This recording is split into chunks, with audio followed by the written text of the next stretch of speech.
Good evening everyone. మొదటగా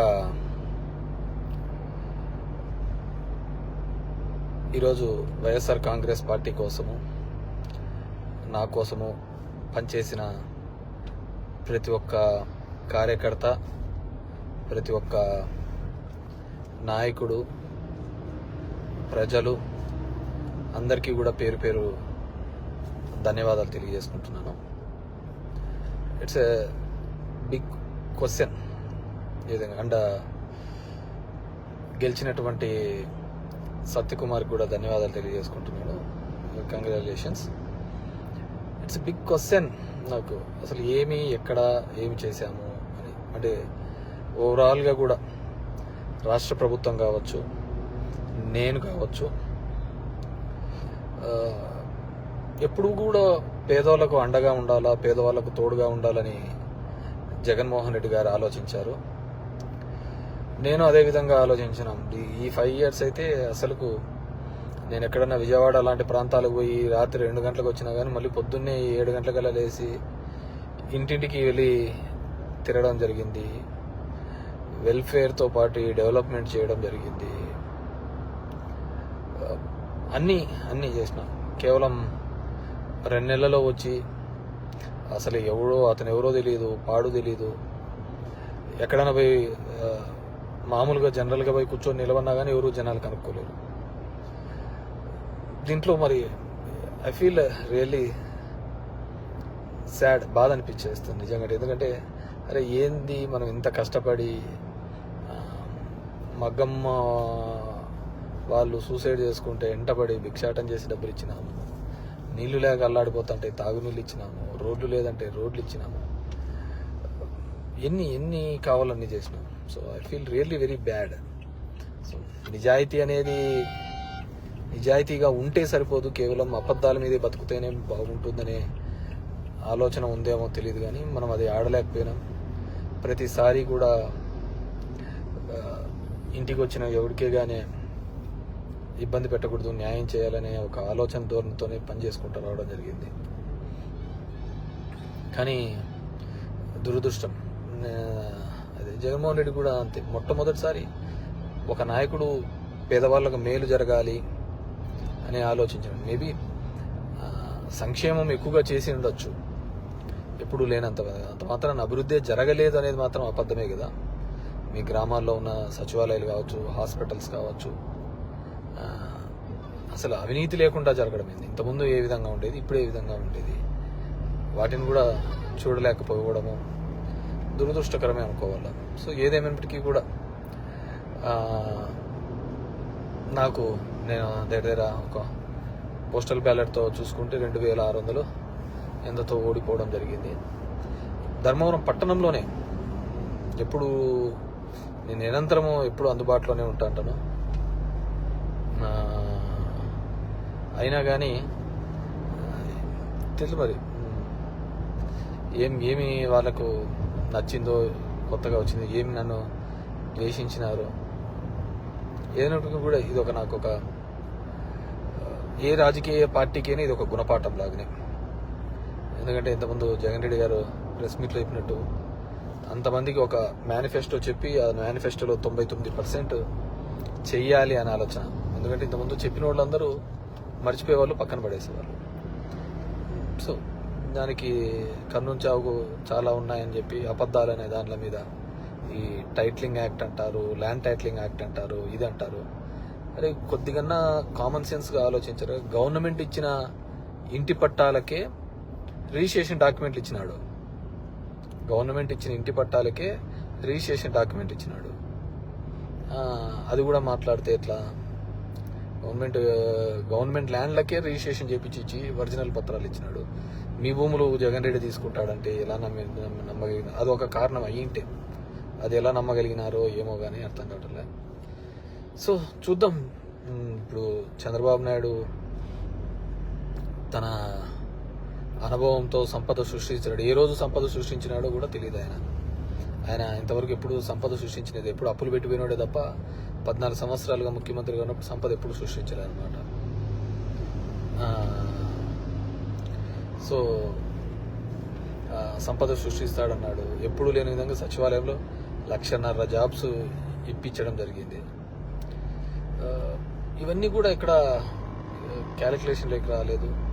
జనం దగ్గరికి సేవలు రావాలి. కరోనా లాంటి క్లిష్టమైన పరిస్థితిలో ఆ కుటుంబానికి తోడుగా ఉన్నాడు. మేబీ మనుషులంటే అలాగే ఉంటారేమో మరి తెలియదు. కానీ ఏదైనప్పటికీ కూడా నా పార్టీ కోసము నిరంతరము కష్టపడిన వైఎస్ఆర్ కాంగ్రెస్ పార్టీ కార్యకర్తలకు, నాయకులకు, నాకు ఓటు వేసి నా ప్రజలకు అందరికీ కూడా పేరు పేరున ధన్యవాదాలు. మా నాయకులకి, కార్యకర్తలకు కూడా ఒకటే చెప్పదలుచుకున్నాను. ఊర్లో చిల్లర అన్నీ కూడా చేస్తూ ఉంటారు, కానీ లెక్క ఎప్పటికీ తప్పదు. లెక్కలు ప్రతి ఒక్కరు ఉంటాయి. కాబట్టి అందరూ కూడా సమన్వయంతో ఉండండి. మనం ఎవరికే కానీ చెడుపు చేసినది లేదు, ఇది లేదు. మన గడప శత్రువు తొక్కినా ఆ శత్రువుకు మంచి చేసేది తప్ప చెడు చేయలేదు అనమాట. సరే, కొన్ని అనివార్య కారణాల వల్ల మనం ఓడిపోయి ఉండొచ్చు. ఏదైనప్పటికీ కూడా నాకు మద్దతుగా నిలబడిన అందరికీ కూడా, ప్రతి ఒక్కరికి కూడా పేరు పేరున ధన్యవాదాలు తెలియజేస్తున్నాను. Thank you. కష్టపడి చంద్రబాబు నాయుడు ముఖ్యమంత్రి అయితే నేను గొప్ప నాయకురాల్ని, నేను గోల్డెన్ లెగ్ ఉన్న ఆడదాన్ని. ఎప్పుడైతే మీ పార్టీలో నుంచి నేను నచ్చక బయటకు వచ్చేస్తే, నేను అవమానపడి రాజకీయంగా నష్టపోయి, నేను కష్టాలు పడి, నేను దండం పెట్టి మీ పార్టీకి నేను బయటకు వచ్చేస్తే, వచ్చిన రోజు నుంచి నన్ను ఎలా టార్చర్ పెడుతున్నారు. ఐరన్ లెగ్ అని చెప్పి మొత్తము జగన్మోహన్ రెడ్డి గారి కుటుంబంతో సహా అందరు లీడర్లకి మెసేజ్లు ఫార్వర్డ్ మీరు చేసింది కాదా? అవేమీ పట్టించుకోకుండా జగన్మోహన్ రెడ్డి గారు, విజయమ్మ నన్ను కన్న కూతురులాగా, జగనన్న సొంత చెల్లెల్లాగా నన్ను ఆశీర్వదించి నన్ను రాజకీయాల్లో ముందుకు నడిపిస్తుంటే, ఏ విధంగా అపోజిషన్ ఎమ్మెల్యేగా నేను అడుగు పెడితే, ఎమ్మెల్యే అయ్యి లోపలికి అడుగుపెట్టిన రోజు నుంచి నువ్వు బ్లూ ఫిలిం చేసావు, నీ క్యారెక్టర్ ఇదే అని చెప్పి ఏ విధంగా ఎస్సీ మహిళలతో అసెంబ్లీ ఆవరణలోనే సీడీలు చూపించిన మీరు ఎందుకు పబ్లిక్గా ఇవ్వరు? ఎందుకు మీరు ప్రెస్కి ఇవ్వరు? నా మీద ప్రేమతో పట్టుకున్నారా?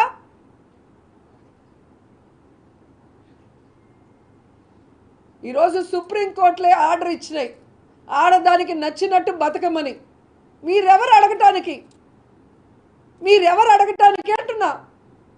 ఈరోజు రాత్రి పగలు నా కుటుంబం కోసం కష్టపడుతూ, తప్పు చేయకుండా, ఎవరి ముందర చేయి చాచకుండా, ప్రజల కోసం, ప్రజలకి సర్వీస్ చేస్తూ, మహిళల హక్కుల కోసం పోరాడుతూ, మహిళా సాధికారత కోసం పోరాడుతూ, దాదాపుగా 20 సంవత్సరాలుగా రాజకీయాల్లో మహిళలందరితో శభాష్ అనిపించుకుంటూ, వాళ్ళ ఆశీర్వాదంతో 2 సార్లు మీరు ఓడించిన తెలుగుదేశం పార్టీ దాంట్లో నుంచి బయటకు వచ్చి, ఈరోజు జగనన్న ఆశీస్సులతో 2 సార్లు ఎమ్మెల్యే అయ్యాను, ఇప్పుడు మంత్రి కూడా అయితే, మీ కడుపు మంటతో నా జీవితాన్ని ఎలాగైనా సర్వనాశనం చేయాలని తెలుగుదేశం పార్టీ కంకణం కట్టుకుందనేది అందరూ గమనిస్తున్న విషయం.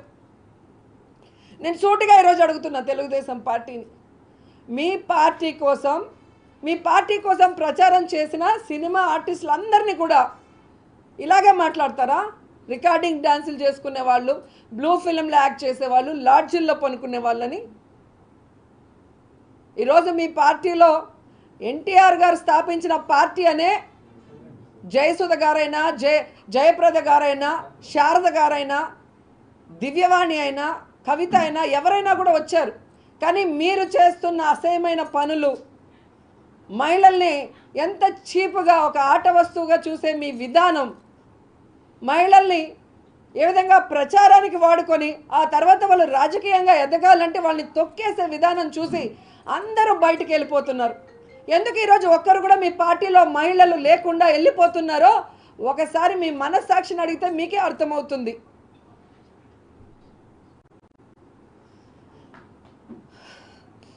ఈరోజు ఏదో ఎన్టీఆర్ కుటుంబాన్ని అనేశారు కాబట్టి నాకు రక్తం ఉడికిపోయి ఈరోజు నేను రోజాని మాట్లాడాను. 29 సంవత్సరాలకే రాజకీయాల్లోకి వచ్చిన నాకు ఎన్టీఆర్. నమస్కారాలండి. ఈ మధ్య జరిగిన ఎన్నికల్లో పరాజయం జగన్మోహన్ రెడ్డి గారికి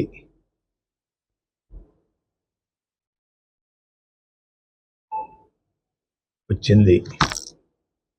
కానీ వారు కోట్లాది రూపాయలు సంక్షేమ కార్యక్రమాలు పేదవారికి ఆక్సిజన్ ముఖ్యమంత్రి ఎవరంటే జగన్మోహన్ రెడ్డి గారు. దేశంలో ఇటువంటి పథకాలు పెట్టిన ఏ ముఖ్యమంత్రి కూడా సాహసించలేదు. అటువంటి సాహసం మా జగన్మోహన్ రెడ్డి గారు చేశారండి. కానీ ప్రజలు ఎందుకు రిసీవ్ చేసుకోలేదు అనేది నా ప్రశ్న. అంటే సంక్షేమం కన్నా అభివృద్ధి మీద ఇంట్రెస్టా, లేకపోతే వీరు పెట్టిన సంక్షేమ పథకాలను మించిపోయి ఎదుటి పార్టీ వారు పెట్టడం వల్ల అటు మొగ్గారా అన్నది పెద్ద ప్రశ్న అండి. సంక్షేమ పథకాలకి ప్రజలు ఓటైనప్పుడు రాబోయే రోజుల్లో ఏ ముఖ్యమంత్రి కూడా సంక్షేమ పథకాల జోలికి వెళ్లకుండా ఉండే వాతావరణం ప్రజలకు కల్పించారని అనుకుంటా ఉన్నాను. అయినా కూటమి నాయకులు గెలిచినందుకు వారందరికీ శుభాకాంక్షలు తెలియజేస్తా ఉన్నాను. గతంలో పవన్ కళ్యాణ్ గారి గురించి నేను సవాలు విసిరానండి. పిఠాపురంలో ఓడించి పంపుతాం, ఓడించి పంపకపోతే నా పేరు మార్చుకుంటాను పద్మనాభరెడ్డిగా అని చెప్పడం జరిగిందండి. ఓటమి చెందాను. అన్న మాట ప్రకారంగా నా పేరు పద్మనాభరెడ్డిగా మార్చమని చెప్పేసి గెజిట్ పబ్లికేషన్ కోసం పేపర్స్ అన్నీ రెడీ చేసుకున్నానండి. రేపు ఇంట్లో పూర్తిగా నింపి పేరు మార్పు కోసం దరఖాస్తు చేస్తానండి. ఆల్రెడీ అన్నీ ఫిలప్ అయిపోయి ఇంకా తర్వాత ఉంటే చూసుకుని వారు మీద విసిరిన సవాల్కి నేను ఓటమి చెందాను కాబట్టి, చెందితే పద్మనాభరెడ్డిగా మార్చుకుంటా అని చెప్పి అన్నాను కాబట్టి ఆ మాటకి నేను కట్టుబడి ఉన్నాను అయ్యా. ఆ ప్రకారంగా పద్మనాభరెడ్డిగా మార్చమని గెజెట్ పబ్లికేషన్లో ఎంటర్ చేయమని అడుగుతానండి. గెజెట్ పబ్లికేషన్ అయిన తర్వాత మళ్ళా మీకు ప్రెస్కి ఆ నమోదైన పేరు పేపర్స్ మీకు ఇస్తానండి అయ్యా.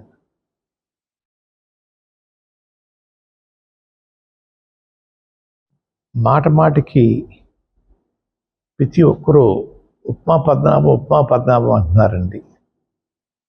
అంటే నేను ఉప్మా కాఫీ మర్యాద చేయటం తప్పన్నట్టుగా, లేదంటే చాలా చీప్గా వారి దృష్టిలో ఉందో నాకు తెలియట్లేదు. ఉప్మా పద్మనాభం అనేవారిని నేను మీరు ఎవరైతే ప్రేమిస్తున్నారో వారి చేత రోజు పలావులు పెట్టించండి. పలావులు పవన్ కళ్యాణ్గా వారిని తయారు చేయండి.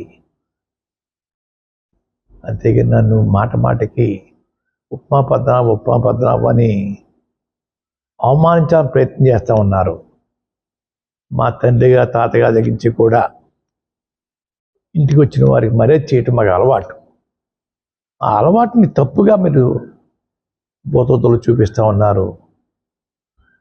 మీ ఇళ్ళకి వచ్చినప్పుడు మీరు టిఫిన్ కాఫీ పెట్టరా? అది కూడా చులకంగా మేము అంటే మీ పరిస్థితి ఏంటి? ఆ అవ్వాతాతలు చూపిన ఆప్యాయత ఏమైందో కూడా తెలియడం లేదు. దాదాపుగా 1,05,00,000 మందికి పొదుపు సంఘాల అక్క చెల్లెమ్మలకు మంచి జరిగిస్తూ వారి కష్టాలనే మా కష్టాలుగా భావిస్తూ ఇచ్చిన ఏ మాట తప్పకుండా అన్ని రకాలుగా వాళ్ళకు అండగా ఉంటూ ఆసరాతో తోడుగా ఉన్నాం, సున్నా వడ్డీతో సైతం అండగా ఉన్నాం, చేయూత సైతం తోడుగా ఉంటూ నిలిచాం. మరి ఆ 1,05,00,000 మంది అక్క చెల్లెమ్మల ప్రేమాభిమానాలు ఏమయ్యాయో తెలియవు. 26 లక్షల మంది చేయూతను అందుకుంటున్న అక్క చెల్లెమ్మలు వారి ఆప్యాయత ఏమైందో తెలీదు.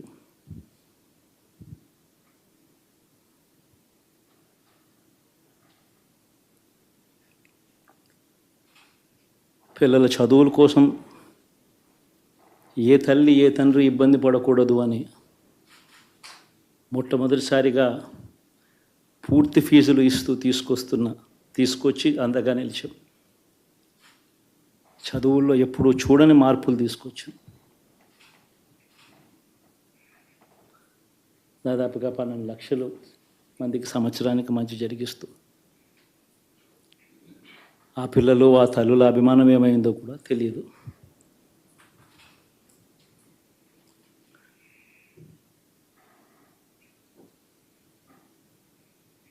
దాదాపుగా 54 లక్షల మంది రైతన్నలకు గతంలో ఎప్పుడూ చూడని విధంగా జరగని విధంగా పెట్టుబడికి సహాయంగా అందించే కార్యక్రమం మొట్టమొదటిగా జరిగింది మన ప్రభుత్వం వచ్చాకే.